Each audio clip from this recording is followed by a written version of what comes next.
Dans cette vidéo, les amis, on va parler de l'accès difficile aux soins en France, puisque le 17 septembre, c'était la journée mondiale de la sécurité des patients, et c'était aussi l'occasion de sensibiliser le public sur des enjeux cruciaux en matière de santé.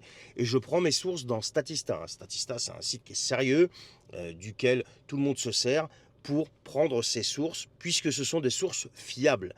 Et donc cette année, l'accent a été mis sur l'importance d'un diagnostic rapide et précis pour garantir la sécurité des patients. Et le problème, c'est qu'en France, l'un des principaux obstacles à cette sécurité réside dans l'accès difficile aux soins médicaux. Et selon les données compilées par l'association UFC Que Choisir en 2023, près d'un quart des Français avaient du mal à consulter un médecin généraliste. Un quart des Français. Imaginez, sur une population de presque 70 millions d'habitants, c'est énorme. Et on nous dit que ces difficultés sont particulièrement prononcées dans les zones qualifiées de, je cite, déserts médicaux, où l'offre de soins est inférieure d'au moins 60% à la moyenne nationale. Et dans ces régions, comme dans d'autres régions où l'accès aux soins est inférieur à la moyenne, eh bien les habitants ont du mal à trouver des professionnels de santé et ont du mal à trouver des rendez-vous.